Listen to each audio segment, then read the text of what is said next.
제가 일단은 한두 가지 질문을 드리면서 시작해 볼까요? 네.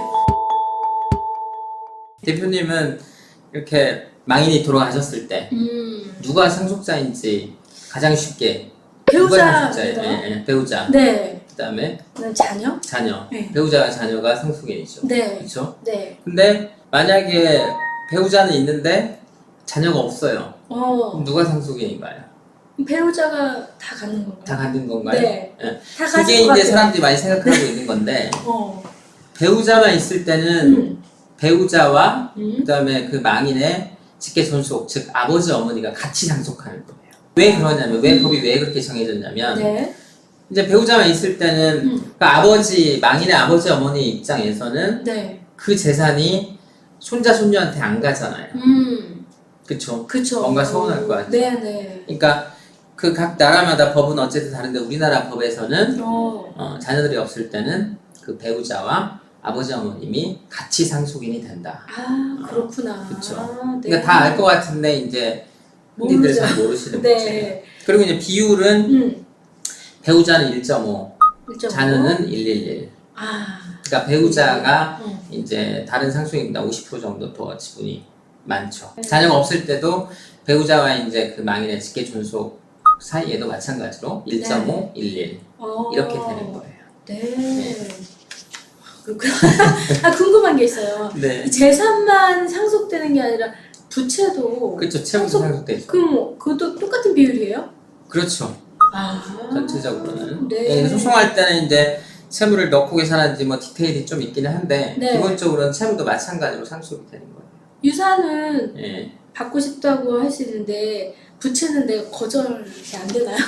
그 부분은 이제 우리가 상속 포기 아. 또는 한정 승인 이런 거로 얘기가 나오는 거거든요. 네. 근데 이제 상속 포기나 한정 승인은 그 신고를 해야 돼요. 근데 신고를 어느 때 해야 되냐면 그 망인이 돌아가셨다는 사실을 안 날로부터 3개월 이내에 해야 돼요. 3개월 이 기간이 이내에? 지나버리면 안 돼요. 아. 그리고 이제 상속 포기라는 게 있고 한정 승인이라는 게 있고 네. 이제 기본적인 차이는 뭐냐면 상속 포기는 일반적으로 빚만 있어. 망인의 재산은 없어. 그러니까 적극 재산은 없어. 그럼 상속 포기를 하게 되는 거고 빚도 있고 이제 상속 적재산도 있는데 뭐 어느 게 더 많은지를 알 수가 없어. 그럼 이제 보통 일반적으로 한정 승인을 해요. 한정적으로. 예, 망인이 돌아가셨을 때 이제 분쟁이 최대한 없으면 좋잖아요. 네. 좋은데 이제 우리가 그 주민센터에만 가도 안심상속 원스톱 서비스라는 게 있어요. 꿀팁이네요. 예. 네. 근데 이제 이것은 6개월, 그러니까 망인이 사망한 날로부터 6개월 이내에 가능한 서비스예요. 네. 예, 신청을 하시면 되는데 오. 거기에 신청을 하면 망인의 이제 모든 부동산, 금융자료, 뭐 세금에 관한 것들 다 조회 열람을 할 수 있어요. 네. 근데 6개월 이내에 해야 되니까 그냥 이 서비스를 이용을 하면 내가 이제 망인의 또 우리 아버지의 뭐 또 누구 뭐 남편의 뭐 이렇게 재산 상황이 어땠구나라고 명확히 알게 되면 이걸 이제 소송을 해서 다투어야 될지 뭐 이런 부분을 가늠해 볼 수 있는 자료가 될 수 있는 거죠. 객관적으로 다 나오네요. 예, 뭐 부채면 부채, 재산 뭐 싹 다 나온다는 개인 거죠. 간의 채권 채무 관계를 빼놓고는 다 나온다. 다 나올 수 있죠. 주로 어떤 그 사례들이 많이 있나요? 일단은 그러니까 이제 그 보통 그 상속 분쟁을 크게 이제 법률적으로 설명을 하자면 네. 그 상속재산 분할 심판이라는 게 있고요. 유료분 청구라는 게 있고 네. 그다음에 상속 회복 청구라는 게 있어요. 세 가지가 있거든요. 크게는 세 가지가 있어요.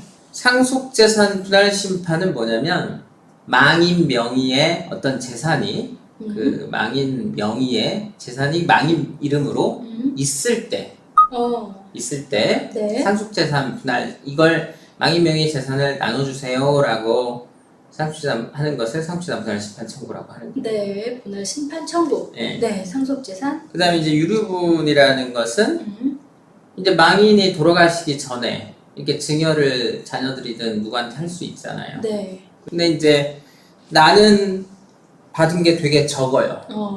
적죠. 네. 적었을 때 유류분이라는 거는 그 반절이라도 내 상속분에 해당하는 반절이라도 난 받아야겠다 라고 하는 게 유류분 청구고요. 네. 예. 그 다음에 상속회복 청구는 망인의 유언장을 어떤 상속인 중에 한 명이 뭐 위조를 했다라거나 해서 자기가 가져갔을 수도 있잖아요. 네. 그럴 경우에 다시 돌려놔라.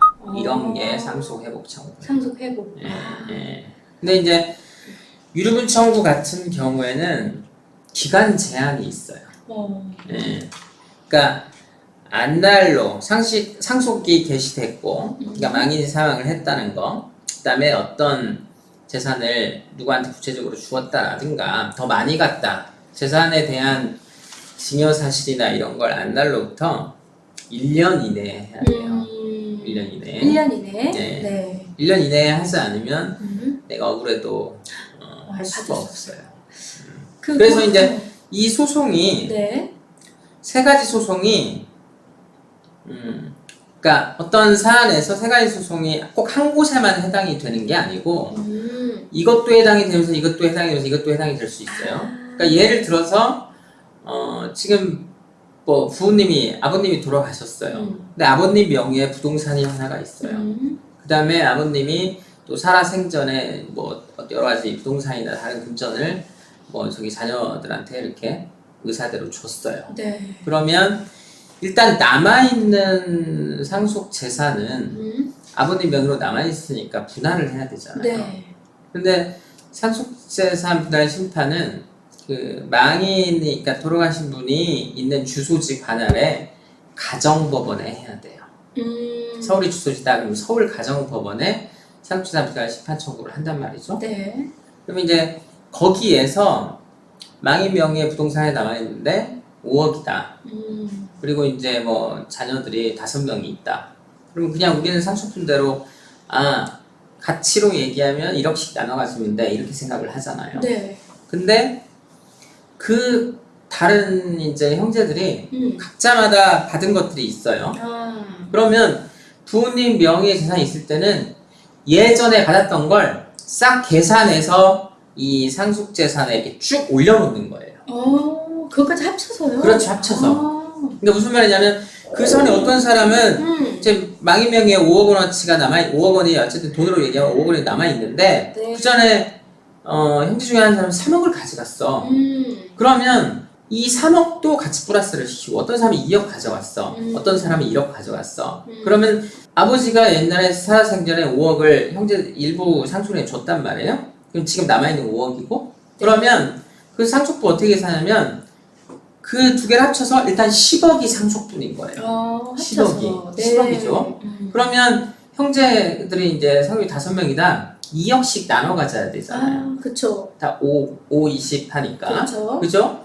근데 3억을 가져간 사람은 이미 자기 상속분을 다 가져갔잖아요. 네. 그러니까 당신은 이 나머지 5억 것 중에 가져갈 것 중에 당신은 제외 빼는 거예요. 그죠? 네, 그쵸. 그 다음에 2억 가져간 사람. 2억 가져간 사람은 딱 맞게 가져갔죠. 그러니까 저쪽도 제외. 빼는 거예요. 네. 그죠? 네. 그러면 나머지 셋째, 넷째, 다섯째 중에 셋째가 1억 가져갔죠. 네. 그 다음에 넷째, 다섯째는 안 가져갔죠. 그럼 남아있는 5억 중에 2억씩을 넷째, 다섯째가 가져가고 세 번째 형제인 1억 가져간 사람한테 1억을 줘라. 3억, 2억 이미 받아간 사람은 됐고 다시 돌려달라 이건 없어요? 일단 이 상속재산 분할 심판에서는 망인 명의의 재산을 전체 상속이 받은 걸 계산해서 일단 이 망인 걸 어떻게 분배할까 이게 상속재산 분할 심판이에요. 네네. 예, 그래서 이 사건에서는 1억 가져간 사람이 1억 주고 나머지 안 가서 2억씩 가져가면 다 딱 네. 2억씩 나눠가서 사건 끝 되는 거예요. 그렇죠. 네네. 근데 이제 아까 형제 중에는 아버님이 살아가실 때 한 20억 가져갔어요. 그런 경우에 토탈 재산은 지금 남아있는 5억과 25억이잖아요. 네. 25억이죠. 그러면 25억을 5로 나누면 원래 5억씩 가져가야 되잖아요. 그렇죠. 5억씩 가져가죠. 그런데 5억밖에 안 남아있으니까 나머지 일단 20억 가져간 사람은 당신의 상속재산에서 빠지고. 빠져줘. 4명이서 5억을 나눠 가지는 거예요. 1억 2,500씩. 네. 그러면 곱하기 4 하면 5억이죠. 그죠? 네. 그 다음에 가만히 있을 수가 없는 거예요. 이걸 이렇게 나 4명이 나왔는데 한 명이 20억을 가져갔잖아요. 나머지 4명이 너무 불합리하잖아요. 이럴 때 유류분을 하는 거예요. 그러니까 유류분이 그럼 계산하면 어떻게 되냐? 네. 25억에 아까 상속분은 5분의 1씩 그러니까 1대 1대 1 하면 아까 말씀드린 대로 5억씩이잖아요. 네. 근데 나는 1억 2,500밖에 못 가져갔어요. 그러면 5억의 상속분의 2분의 1은 2억 5천이잖아요. 네. 2억 5천. 네. 그게 유류분이에요. 그래서 나머지 형제들이 네. 자 아버님 명의에 남아있는 1억 2,500 가져가는데 나는 2억 5천을 채워야 돼. 채워야 되니까 1억 2,500씩은 더 받아갈 수 있는 거예요. 그래서 나머지 형제 4분이 그 20억 가져간 분한테 유류분을 내놓으세요. 그러면 판결로 네. 1억 2,500씩을 줘야 되는 거죠. 그래서 2억 5천만 원은 채워서 가져갈 수 있는 거예요. 그게 유류분이에요. 그렇구나. 네. 네. 근데 이제 유류분을 어느 정도 인정을 할 거는 뭐 다 나라마다 다를 거 아니에요. 네. 근데 망인이 20억을 첫째한테 예를 들어 줬다라고 하는 거는 망인의 그 의사인 거죠. 망인의 그쵸. 마음이죠. 네. 내 재산인데 네. 어떤 자식한테 마음대로 주겠다. 맞아요. 그런 것도 어느 정도 인정을 주면서 네. 그렇지만 다른 상속인들의 권리가 너무 해해지니까 법으로서 그만 상속분의 반절만큼은 가져가게 해주자. 이런 거예요. 네. 유류분 청구는 그거는 민사법원에 하는 거예요. 민사법원에. 네. 근데 지금 아까 상속재산 분할 심판 청구가 소송이 진행 중이거든요. 네. 근데 유류분은 1년 이내에 해야 된다고 네. 했잖아요. 그러면 이 상속재산 분할 심판에서는 내가 유류분을 받을지 어떨지 다 계산을 해봐야 알잖아요. 다. 그쵸. 근데 계산이 아직 안 됐어. 그러면 유류분을 받을 수 있을지 없을지 아직 몰라요. 네. 모르는데 받을 수 있을 가능성이 좀이라도 있다 라고 하면 가정법원에서 상속재산 분할 심판 청구를 하면서 민사법원에 유류분 청구를 또 해놔야 되는 거예요. 동시에? 네, 네, 동시나 어쨌든 1년의 기간이 넘지 않는 시기에. 시기에서. 그러니까 그걸 안 해놓으면 상속재산 분할 심판에서 다 계산을 해봤더니 내가 유류분도 못 받았어. 근데 1년이 지나버리면 때가 늦어서 할 수가 없어요. 그러네요. 예. 그래서 상속재산 분할 심판 청구를 하고 있다가도 유류분 청구를 나중에 계산을 해봐야 되겠지만 일단은 소재기를 해놔야 돼요. 네. 이거는 이제 이 재판을 진행하는 변호사는 알지만 일반 분들이 소송을 진행할 때는 잘 그쵸. 모르잖아요. 모르죠. 네. 그러니까 모르면 법원에서 약간 암시를 하거나 이렇게 하기도 해요. 네. 근데 이제 모든 재판이라고 하는 거는 법원에서 판사님이 당신은 이렇게 하는 게 좋겠어, 저렇게 하는 게 좋겠어 라고 말을 할 수는 없어요. 그쵸. 일반적으로. 그쵸. 왜냐면 권리 위에 잠자는 자는 뭐 보호하지 않는다 뭐 이런 말이 있잖아요. 네네. 그 말이 어쨌든 그런 말을 많이 쓰는데 법에 대한 거나 이런 것들은 본인이 알아서 권리를 해야지. 행사를 해야지 그쵸. 안 하고 있는 사람한테 누가 하라고 의무적으로 고지해 주지는 않는단 말이에요. 그렇죠. 네. 그래서 일반인들이 그 상속관련 소송할 때는 그런 부분들을 적어도 상담이 됐든 뭐 됐든 권리를 아셔야 돼요. 아까 이제 상속 회복 청구를 말씀을 드렸는데 네. 유증 이런 말 들어보셨어요? 유증. 예. 유증이 뭐냐면 네. 유언으로 증여를 한다. 줄여서 유증이라고 해요. 오. 그러니까 유언서를 작성을 해놓을 수 있잖아요. 네. 그러니까 유언으로서 누구한테 준다. 음. 이렇게 이제 유언서가 있을 경우에 이제 이걸 유증이라고 한단 말이죠. 네. 근데 이제 아까 말씀드린 상속 회복 청구는 뭐냐면 예를 들어서 이제 어떤 상속인들 중에 한 분이 망인을 부양을 한다라든지 이럴 때 이제 다른 형제들은 그런 사실을 전혀 모르는데 돌아가시고 났더니 짠 유언서가 나타나는 경우가 있어요. 네. 유언서가 네. 유언서가 나타나게 되면 알 수가 없는 거예요. 이게 진짜인지? 네, 진짜인지 어쩐지 알 수가 없어요. 네. 더군다나 이제 망인이 돌아가시기 전에 또 뭐 병원에 계셨어요. 그리고 그때 이제 정신이 좀 오락가락 하셨어요. 네. 그럴 경우에 그 즈음에서 또 작성이 됐을 수도 있는 거예요. 약간 정신이 좀 오락가락 하실 때. 네. 네. 그러면 이제 상속재산 분할 심판 청구를 하고 있는데 한쪽에서 이렇게 유언이 있어요. 그러니까 이 부동산은 내 거예요. 이렇게 주장을 하잖아요. 네. 그러면 나는 이거 몰랐어. 라고 음. 할 때 유언서가 정당한지, 망인이 작성을 하셨어도 망인이 정상 상태에서 작성을 하신 건지, 이런 부분을 다툴 때 이제 유언 효력 확인해서 이런 걸 또 제기해야 될 수도 있어요. 네. 그러면 거기에서는 그것도 민사법원에 따로 제기해야 돼요. 그러면 그 소송에서는 이 유언서 작성 날짜에 이제 망인께서 정상이었는지를 이제 다투기 위해서 그 당시에 망인의 주치의라든가 병원의 어떤 진료 기록 네. 이런 것들을 이제 가져와서 네. 이 당시는 정상적인 사고를 하실 때가 아니다. 이런 식으로 유언장의 효력도 다툴 수가 있어요. 그 부분도 역시 또 민사법원에 청구를 해야 되고 네. 그 부분은 또 안날로부터 3년 이내에 해야 돼요. 3년. 안날로부터 3년 이내에. 네네. 예, 그러니까 그 부분도 시기상으로 넘어가 버리면 실제 이제 위조가 됐거나 그래도 찾아올 수가 없는 거죠. 네. 예. 이렇게 이제 큰 틀은 뭐 세네 가지가 있고, 네.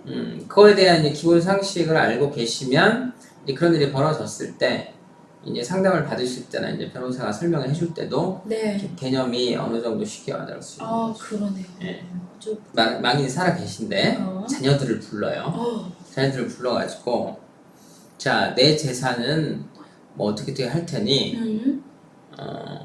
너 누구는 그 내 상속을 받지 않겠다고 상속 포기 각서를 써라. 이런 경우들이 있어요. 그러니까 너는 주고 싶지 않다. 예.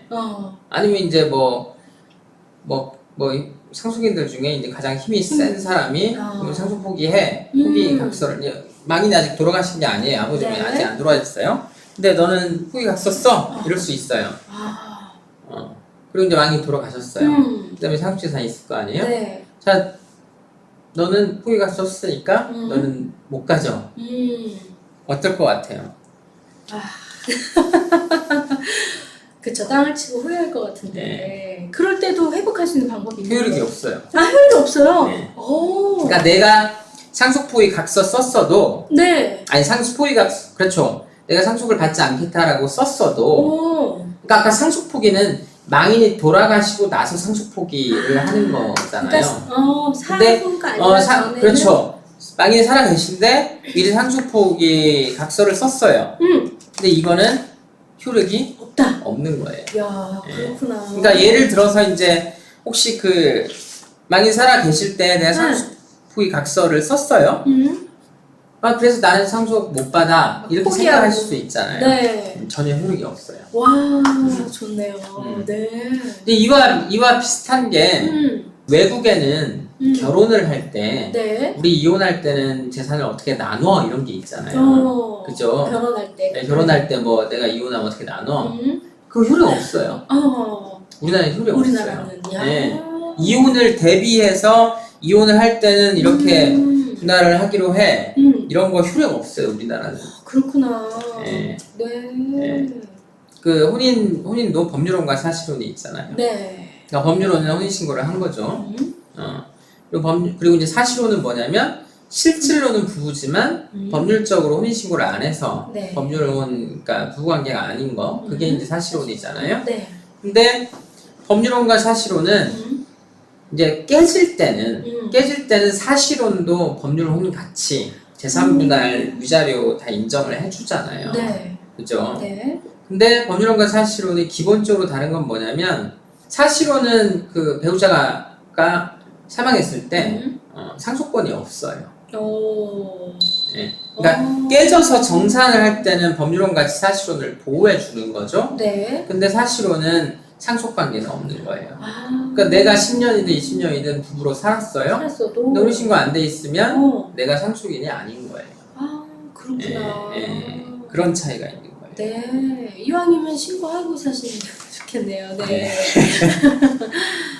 유언서를, 그러니까 유언장이죠? 네. 유언장을 작성하는 이제 가장 기본적인 방법은 이제 망이 돌아가기 전에 직접 자필로 작성을 해도 돼요, 유언서는. 네. 작성을 해도 되는데, 거기에는 그 내가 뭐 어떤 짓을 누구한테 준다라든가, 그게 이제 명확히 나와 있어야 되고, 그 다음에 그 유언장을 쓴 날짜가 기재돼야 돼요. 유언을 하는 사람의 이름, 주소, 도장이나 날인, 이런 게 있어야 되는 거예요. 유언서도 효력이 없을 수가 네, 있는 그러니까 거예요? 자필로 작성이 돼 자필로 작성을 할 때 네. 이러한 요건을 갖추지 않으면 나중에 효력이 없을 수 있어요. 야. 그러니까 어떤 짓을 누구한테 준다라고 명확히는 기재는 당연히 할 텐데 네. 작성 연월일이 없거나 그 다음에 이름 주소 뭐 누구나 다 자식들은 알아도 이름 그쵸. 주소 그 다음에 뭐 도장을 찍는다든가 날인을 한다든가 지장을 찍는다든가 네. 이런 게 있어야 되는 거예요. 또 이제 공증의 방법이 있죠. 그럴 때는 이제 그 유언 공증을 하는 변호사 사무실에 이제 연락을 하면 뭐 출장도 와요. 비용이 좀 드는 거죠. 네. 네. 그다음에 이제 유언서를 한번 썼잖아요. 네. 썼는데 유언서를 쓰고도 그러니까 유언서를 한번 쓰고서 내가 다르게 행동을 해도 되는 거예요.